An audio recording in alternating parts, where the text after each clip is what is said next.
اعوذ باللہ السمیع العلیم من الشیطان اللعین الرجیم بسم اللہ الرحمن الرحیم الحمد للہ رب العالمین وصلی اللہ علی محمد وآلہ الطاہرین اللہم صلی علی محمد وآل محمد عجل فرجہ۔ کتاب ہمارے عقائد میں ہماری گفتگو بنیادی عقائد میں دوسرے مرحلے میں داخل ہو چکی ہے، اور دوسرے بنیادی عقیدے سے میری مراد ہے نبوت۔ نبوت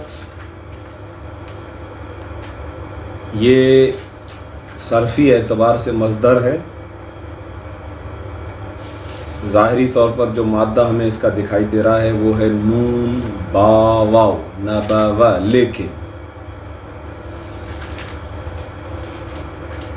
اس کا مادہ اصلی اور اس کے حروف اصلی ہیں نبأ، نون با اور حمزہ، جس کو قاعدے میں الف کہتے ہیں، لیکن پھر ہم عربی کے اعتبار سے الف اور حمزے میں فرق کرتے ہیں۔ نبأ سورہ مبارک نبا 30واں پارہ جہاں سے شروع ہوتا ہے، عما یتساءلون عن النبأ العظیم۔ نبأ یعنی خبر، نبأ کا لفظی معنی ہوتا ہے خبر، اور نبوت یعنی خبر لانا، اور نبی یعنی خبر لانے والا، جس کے پاس خبر ہے۔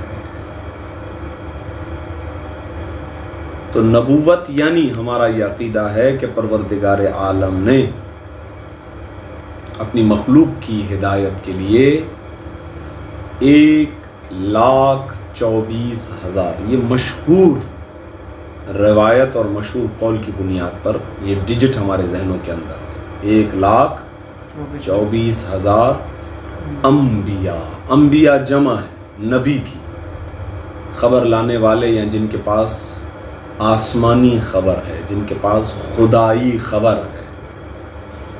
اب یہ خبر ان تک کیسے پہنچتی ہے، اس کے مختلف طریقے ہوا کرتے ہیں، جو انشاءاللہ ہم باب نبوت میں جب تفصیل سے اگلی کتابوں میں پڑھیں گے تو پھر وہاں پر ہم یہ بحث کریں گے کہ وحی ہے یا الہام ہے یا خواب کے ذریعے سے پتہ چلتا ہے، کیا ہے، فرشتہ آ کر خبر دیتا ہے، یہ ایک الگ چیز ہے۔ گزشتہ درس میں ہم نبوت کو جب ہم نے شروع کیا تو ہماری بحث اس مقام تک پہنچی کہ پروردگار عالم نے جو انبیاء کو بھیجا ہے تو اس کا مقصد کیا ہے۔ صحیح ہے، بعثت انبیاء کا مقصد ہم نے پڑھا تھا، یہ اس کتاب کے مطابق عقیدہ نمبر 12 تھا، اور آج ہم اپنے اگلے مرحلے یعنی عقیدہ نمبر 13 کے اندر جو باب نبوت میں ہے اس کو بیان کرنے جا رہے ہیں۔ اس کی ہیڈنگ پہ ذرا توجہ رکھیے، اہم نقطہ ہے، اہل کتاب کے ساتھ پرامن بقاء باہمی۔ اہل کتاب یعنی کتاب والے، ان سے مراد ختمی مرتبت حضرت محمد مصطفیٰ صلی اللہ علیہ وآلہ وسلم۔ اللہم صلی علی محمد وآل محمد وعجل۔ ہمارے نبی سے پہلے جتنے بھی انبیاء آئے، ان انبیاء میں سے بعض نبی ایسے ہیں کہ جو اپنے ساتھ کتاب بھی لے آئے۔ صحیح ہے، تو وہ نبی، ان کے فالوورز، ان کے ماننے والے، ان کے پیروکار جو اس نبی پر بھی ایمان رکھتے تھے اور اس کتاب پر بھی، ان کو کہا جاتا ہے اہل کتاب۔ مثلا یہودی حضرات توریت کو مانتے ہیں، ہم ان کو اہل کتاب کہتے ہیں۔ عیسائی حضرات انجیل کو مانتے ہیں تو ہم ان کو کیا کہتے ہیں؟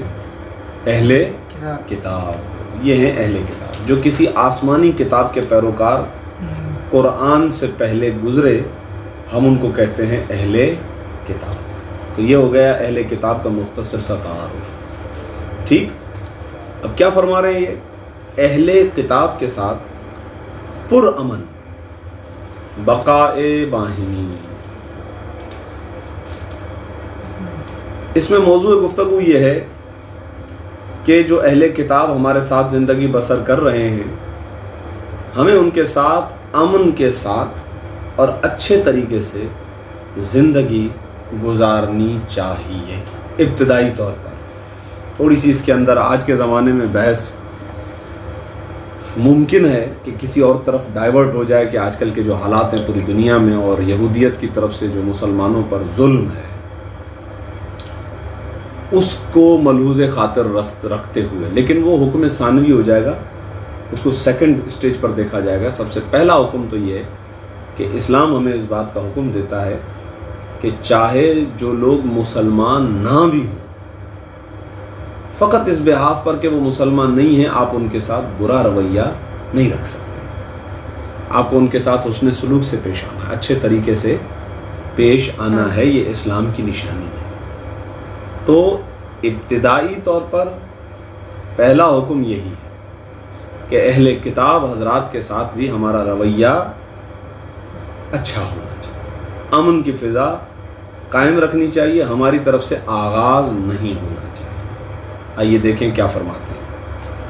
اگرچہ ہم فقط اسلام کو اس دور میں اللہ کا بھیجا ہوا آسمانی دین سمجھتے ہیں، یعنی یہ ہمارا عقیدہ ہے کہ آج کے زمانے میں اسلام مین اور نافذ اور حقیقی دین ہے، اور ختمی مرتبت آخری اور نافذ رسول ہے، اور قرآن آخری اور نافذ کتاب ہے. اس سے پہلے جو بھی انبیاء گزرے ٹھیک ہے ہم ان کو نبی مانتے ہیں اپنے زمانے کا، لیکن ہمارے نبی کے آنے کے بعد اب ہم ان کے فالوورز نہیں رہ سکتے. نہ فقط ہم، پوری دنیا اس پر واجب یہی ہے کہ وہ رسول اللہ کے فالوور بن جائے. اسی طریقے سے قرآن آنے کے بعد اب انجیل کی کوئی حیثیت نہیں ہے. احترام اپنی جگہ پر کہ وہ ایک آسمانی کتاب ہے، لیکن اب ہم انجیل کی تعلیمات ہمارے لیے حجت نہیں ہے قرآن کے آنے کے بعد. لہٰذا یہ جملہ یہ کہہ رہا ہے کہ اگرچہ ہم فقط اسلام کو اس دور میں اللہ کا بھیجا ہوا آسمانی دین سمجھتے ہیں کہ اسلام ہی ابھی نافذ دین ہے، عیسائیت نہیں، یہودیت نہیں، مجوسیت نہیں، اس طرح سے اور بہت سارے گزشتہ زمانوں کے اندر جو ادیان تھے. یہ لفظ میں ادیان استعمال کر رہا ہوں، لیکن انشاءاللہ آگے چل کر ہم اس پر بحث کریں گے کہ آیا یہ لفظ یہاں پر عمومی طور پر اس کا استعمال صحیح ہے یا صحیح نہیں ہے. لیکن ہم مانتے ہیں کہ دوسرے آسمانی ادیان کے ماننے والوں کے ساتھ رواداری کا برتاؤ کرنا چاہیے. گزشتہ آسمانی کتاب یعنی عیسائیوں کے ساتھ، یہودیوں کے ساتھ اور بہت سارے جو بھی گزشتہ انبیاء کو ماننے والے، آسمانی کتابوں کو ماننے والوں کے ساتھ ہمارا طریقہ کار اچھا ہونا چاہیے، حسن سلوک ہونا چاہیے.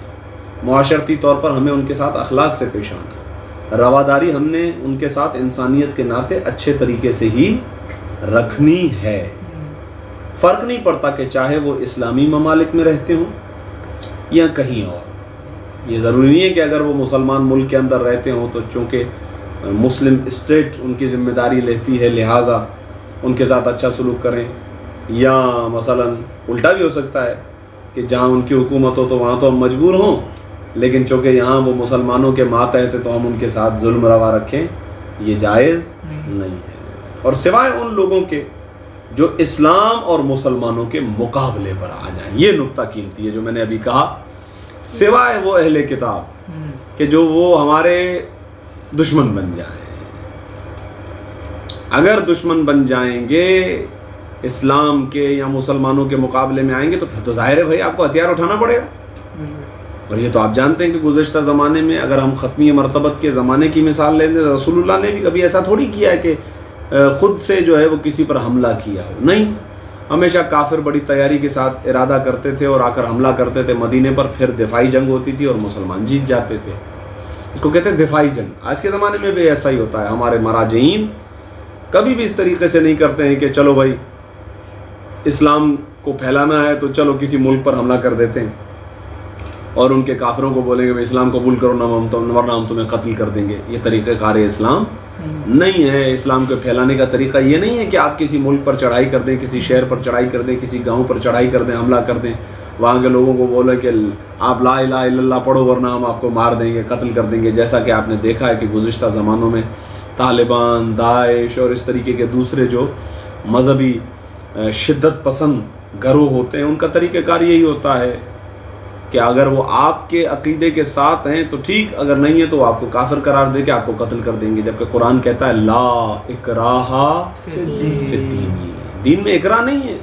دین کو سمجھ بوجھ کے قبول کرنے کی ضرورت ہوتی ہے. تو بھائی دیکھیں، ابتدائی طور پر اگر اہل کتاب ہمارے ساتھ رہتے ہیں، رواداری برقرار رکھنی ہے، ہمارے پڑوسی ہے، کوئی یہودی ہے، کوئی عیسائی ہے، انسانیت کے ناطے ان کے ساتھ اچھا چلنا ہے. لیکن اگر یہ لوگ اسلام کے مقابلے میں آ جائیں یا مسلمانوں کے مقابلے میں آ جائیں تو پھر حکم بدل جاتا ہے. ارشاد الہی ہے. قرآن کیا کہتا ہے؟ اس کا ریفرنس ہے سورہ مبارکہ ممتحنہ کی آیت نمبر 8. کیا ارشاد ہو رہا ہے؟ توجہ فرمائیے. لا ینہاکم اللہ عن الذین لم یقاتلوکم فی الدین ولم یخرجوکم من دیارکم لا ینہاکم اللہ ان تبروا وتقسطوا الیہم ان اللہ یحب المقسطین. جن لوگوں نے دین کے بارے میں تم سے جنگ نہیں کی، گویا یہ اہل کتاب کے لیے آیت ہے ایک طرح سے. جن لوگوں نے دین کے بارے میں تم سے جنگ نہیں کی اور نہ ہی تمہارے خلاف اس طرح سے ہوں کہ تمہیں تمہارے گھروں سے نکالا ہو، تو اللہ نے تمہیں ان کے ساتھ احسان کرنے اور انصاف کرنے سے خدا تمہیں روکتا نہیں ہے. لا ینہاکم اللہ، مطلب اگر وہ یہودی ہیں تو بس چونکہ یہ رسول اللہ کو نہیں مانتے تو بس اب جو ہے ان کے ساتھ کوئی بات چیت نہیں ہوگی، تو ان کے ساتھ یہ نہیں ہوگا، تو ان کے ساتھ وہ نہیں ہوگا. ایسی بات نہیں ہے. انصاف اپنی جگہ پر کرنا ہے، احسان اپنی جگہ پر کرنا ہے، انسانیت کے تقاضے اپنی جگہ پر باقی رہیں گے. کہ بھئی آپ کسی کو جو ہے وہ بات چیت کر رہے ہیں، آپ کون ہیں بھئی؟ آپ یہودی ہیں، اب آپ سے بات نہیں کرنی، یہ صحیح نہیں ہے. آپ عیسائی ہیں، آپ سے بات نہیں کرنی. آپ ہندو ہیں، آپ سے بات نہیں کرنی. یہ طریقہ کار نہیں ہے. اسلام کا دل بہت بڑا ہے، آسان لفظ ہے، صحیح ہے، اور اس کے اندر کشش جاذبیت ہے، وہ کھینچتا ہے اپنی طرف. تو مسلمان کو بھی چاہیے کہ وہ اپنا رویہ ایسا رکھے جس طرح اسلام کا رویہ ہے. اسلام بڑے دل کا مالک ہے تو مسلمان کو بھی بڑے دل کا مالک ہونا چاہیے. صحیح ہے نہیں ہے؟ تو اگر وہ آپ کے ساتھ مقاتلہ نہیں کرتے، آپ کے ساتھ جنگ نہیں کرتے ہیں، اگر وہ آپ کو آپ کے گھروں سے نہیں نکالتے ہیں. اب یہ گھروں سے نکالنے کی مثال ممکن ہے کہ آج کے زمانے میں یہ بن سکتی ہے جیسے اہل غزہ، اہل فلسطین، یا اسی طریقے سے اہل لبنان یا اہل کشمیر یا پارا چنار کے جو ہے وہ ہمارے مومنین و مسلمان. اب اگر کوئی چڑھائی کر دوڑے ان کو ان کے گھروں سے نکالنے کے لیے، وہ زمین خالی کروانے کے لیے ان کو مارنے لگ جائیں تو پھر کیا کہتے ہیں؟ مقابلہ ہوگا، پھر مقاتلہ ہوگا، پھر تو جنگ ہوگی، پھر جوابی کارروائی ہوگی، پھر تو لڑائی ہوگی. یہ مثال آ گئی ہمارے سمجھانے کے لیے. اللہ یقیناً انصاف کرنے والوں کو پسند کرتا ہے. یہاں تک بات واضح ہے؟ ہمارا عقیدہ ہے کہ دنیا کے تمام لوگوں پر اسلامی تعلیمات اور اسلام کی حقیقت کو دلیل اور برہان کے ذریعے واضح کیا جا سکتا ہے. بہت قیمتی نقطہ ہے، بہت قیمتی نقطہ ہے. یہ ہمارا عقیدہ ہے. اسلام مسلمانوں کا نہیں ہے فقط. ان الدین عند اللہ الاسلام. اللہ کے ہاں دین فقط اسلام ہے. جب اللہ کے ہاں ہے تو جو بھی اللہ کی مخلوق ہے اسلام سب کے لیے ہے. کافر کے لیے ہے، بت پرست کے لیے ہے، آپ جو آگ کی پرستش کرتا ہے اس کے لیے ہے، جو یہودی ہے اس کے لیے، جو عیسائی ہے اس کے لیے، سب کے لیے۔ اسی لیے رسول اللہ نے اپنے زمانے میں سب کو پیغام بھیجا، جو بتوں کی پوجا کرتے تھے ان کو بھی، جو آگ کی پرستش کرتے تھے ان کو بھی، عیسائیوں کو، یہودیوں کو، سب سے خطاب کیا رسول اللہ نے کہ بھائی ابھی تک جو کچھ تھا وہ تھا، اب میں آ گیا ہوں، میں آخری پیغمبر ہوں، یہ خدا نے تمہارے لیے کتاب قرآن بھیجی ہے، مجھے تمہارے لیے ہادی بنا کر بھیجا ہے، آؤ بات کرتے ہیں، تمہیں کوئی الجھن ہے تو اس کا جواب ملے گا تمہیں۔ اور یہ لکھا ہوا نا دلیل اور برہان، دلیل اور برہان کے ذریعے سے انہیں قائل کیا جا سکتا ہے اس بات کا کہ اسلام کو مانیے۔ اور کیجئے گا، دوبارہ یہ جملے آ رہے ہیں، دلیل اور برہان کے ذریعے سے، تلوار کے ذریعے سے نہیں، بندوق کے ذریعے سے نہیں کہ آپ کسی کی کن پٹی پر رکھو بولو لا الہ الا اللہ، یہ نہیں چلے گا۔ کوئی رسول اللہ نے کبھی کسی سے اس طریقے سے کلمہ نہیں پڑھوایا۔ قیدی جو بن کر آ جاتے تھے ان کو بھی اپنے دین پر رہنے کی اجازت ہوتی تھی، پھر کہا جاتا تھا کہ ان کی تربیت کرو، آہستہ آہستہ ان کو سکھاؤ کہ بتوں کی عبادت نہیں کرنی ہے، نہیں کرنی ہے، اگر کرنی ہے تو کیوں، اور اگر نہ کریں تو اس کی دلیل کیا ہے، اور خدا کو مانو اس کی دلیل کیا ہے۔ یعنی ان کو سمجھاؤ، ان کو پڑھاؤ، ان کو قائل کرو، زبردستی نہیں کرنی ہے۔ اسلام میں اتنی کشش ہے، یہی جملہ تھا نا ابھی میرا، اسلام کا دل بڑا ہے، اس کے اندر جاذبیت ہے، اس کے اندر کشش ہے کہ اگر اسے اچھی طرح سے پیش کیا جائے۔ ابھی کل ہی اتفاق سے ایک چینل ہے، آپ بھی دیکھا کریں اس کو، ایرانی چینل ہے، سحر ٹی وی، اردو میں آتا ہے، اور اس پہ کل ایک ڈاکومنٹری میں سن رہا تھا کہ ایک یہودی نے اسلام قبول کیا، اور اسلام کو اس نے سمجھ کے قبول کیا، اور اسلام سے پہلے والی زندگی کا اس نے موازنہ پیش کیا کہ جب میں اسلام کو نہیں مانتا تھا تو میری زندگی میں سکون نہیں تھا، اطمینان نہیں تھا، میں الجھی ہوئی زندگی بسر کرتا تھا، لیکن اسلام لانے کے بعد، مسلمان ہونے کے بعد میں ایک اطمینان بھری زندگی بسر کر رہا ہوں۔ بہت بہترین ڈاکومنٹری تھی، بڑا استفادہ کیا میں نے اس سے۔ اسلام میں اتنی کشش ہے کہ اگر اسے اچھی طرح پیش کیا جائے تو یہ بہت سے لوگوں کو اپنی طرف مائل کر لے گا۔ مسئلہ یہ ہے کہ اسلام کی غلط تصویر پیش کی جاتی ہے۔ اسلام کی جو حقیقی تصویر ہے، اسلام کی جو حقیقی صورت ہے، اسلام کی جو حقیقی تعلیمات ہیں، اگر انہیں دنیا کے سامنے پیش کیا جائے تو سارے کے سارے مسلمان ہو جائیں۔ لیکن کیا کریں کہ بہت سارے ایسے باطل افراد، بد عقیدہ افراد ہیں کہ جنہوں نے اسلام کا چہرہ، اسلام کا لباس، اسلام کی نقاب انہوں نے اوڑھی ہوئی ہے، اندر سے وہ مسلمان ہیں نہیں، تو لوگ بجائے اس کے کہ پھر اسلام کے قریب آئیں، اسلام سے متنفر ہو جاتے ہیں۔ خوب اگر اسے اچھی طرح سے پیش کیا جائے تو یہ بہت سے لوگوں کو اپنی طرف مائل کر لے گا۔ لہٰذا آپ کی ذمہ داری ہے، آپ مدرسے کے طلاب کی، آپ حوزہ علمیہ کے جو ہے وہ محنتی اور جید، صحیح ہے، افراد کی ذمہ داری ہے، اتنا مطالعہ کریں اسلام کو، اتنا اچھے طریقے سے سمجھیں کہ بس آپ جہاں جائیں تصویر بن کے جائیں اسلام کی، اور وہاں پر بیٹھیں تو آپ کا دل اتنا چوڑا ہو جتنا اسلام کا دل چوڑا ہے۔ کافر بیٹھا ہوا ہو تو دو دو چار کر کے اس کو مسلمان بنا دیں۔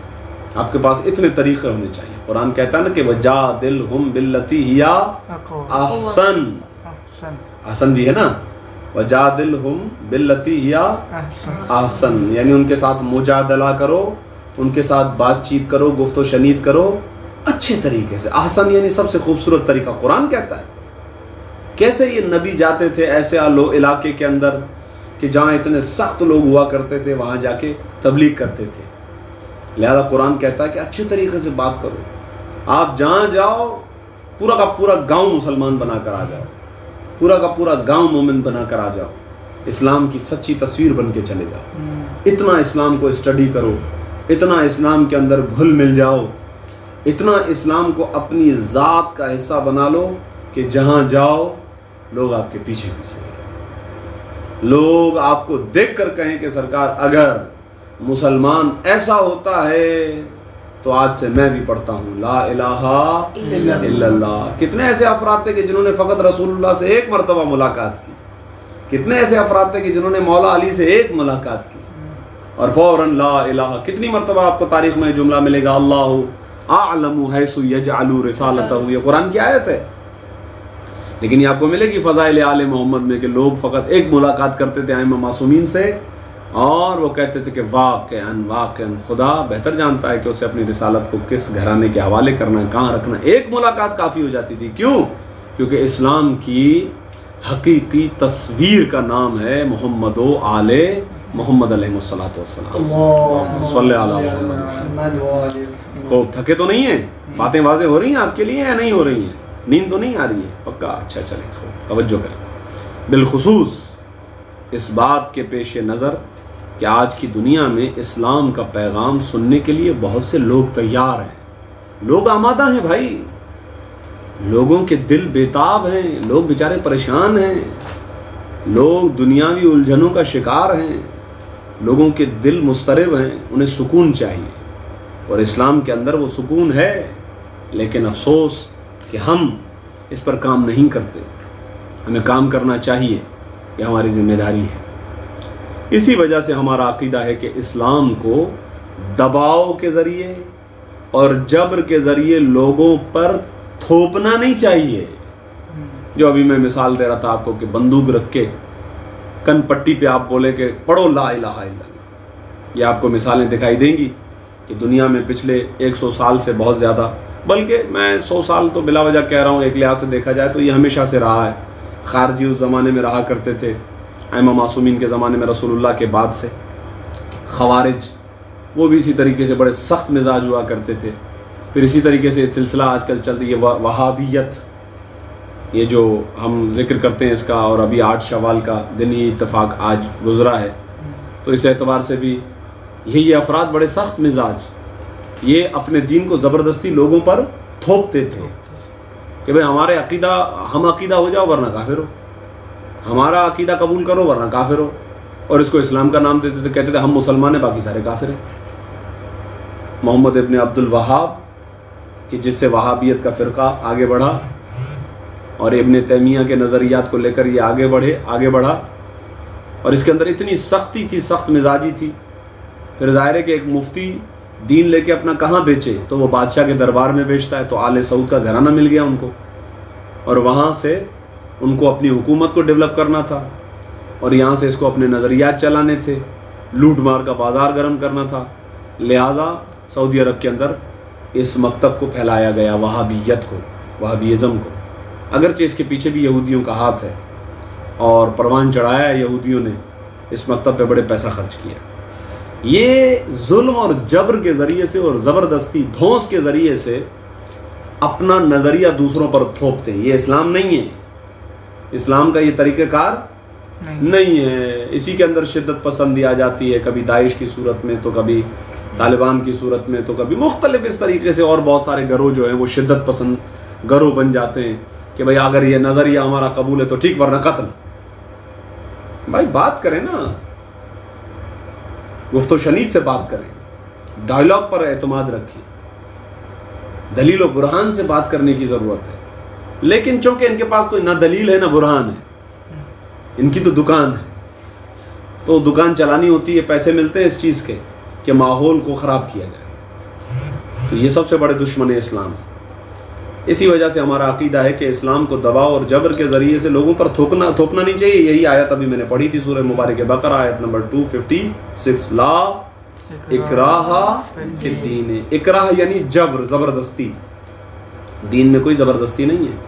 قد تبین الرشد من الغی، کیونکہ صحیح اور غلط راستے کا فرق بالکل واضح کر دیا گیا ہے، سب کچھ بتا دیا گیا ہے، بتلا دیا گیا ہے. لوگوں کو صرف بتلاؤ. کسی نبی کو بھی 1,24,000 نبی آئے، کتنی طاقت اور قدرت تھی. حضرت سلیمان کو پورا ملک مل گیا، بادشاہت مل گئی. مولا علی کتنے طاقتور تھے، کتنی طاقت تھی. ذوالفقار حیدری ان کے ہاتھ تھی، سر پہ رکھ کے بولو میرا کو امام مانو.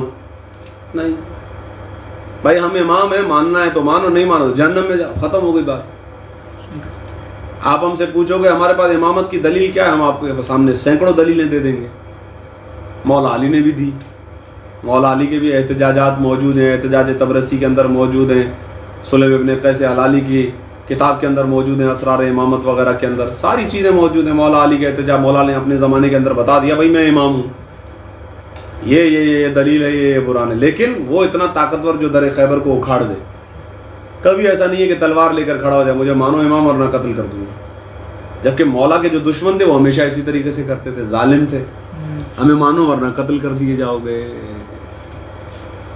ہمارا عقیدہ ہے کہ اسلام کے جامع احکام، جامع یعنی تفصیل سے، ڈیٹیل سے جامع احکام پر مسلمانوں کا عمل کرنا اسلام کی پہچان کا ایک اور سبب ثابت ہوگا. لہٰذا زور زبردستی کی ضرورت نہیں، بس کافی یہ ہے کہ مسلمان اسلام کی تعلیمات پر عمل کریں. مسلمان جو اسلام کہتا ہے وہ کریں، کافی ہے. یہی چیز کفایت کرے گی کہ دوسرے لوگ بھی اسلام کی طرف متوجہ ہو جائیں گے. تو اسلام بڑا خوبصورت دین ہے، بس ہمیں چاہیے کہ ہمیں اس خوبصورت دین پر عمل کر کے اپنے وجود کا حصہ بنا دیں. جب ہم اس کو اپنے وجود کا حصہ بنائیں گے تو اسلام نور ہے، یہ اپنی تجلی دکھائے گا، یہ ظہور پذیر ہوگا. آپ اگر ایک اچھے مسلمان بن کے ایک علاقے میں رہیں گے سب لوگ کہیں گے یہ ایک اچھا انسان ہے، کیونکہ اچھا مسلمان وہی ہے کہ جو اچھا انسان ہے.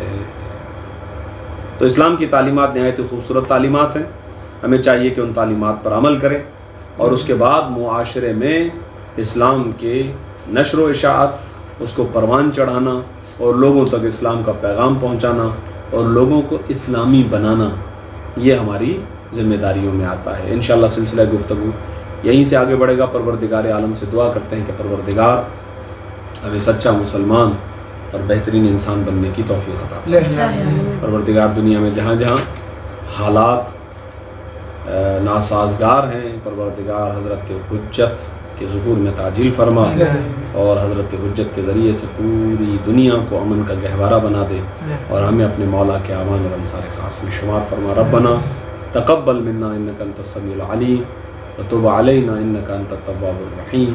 اللهم صل علی محمد وعلی محمد وعجل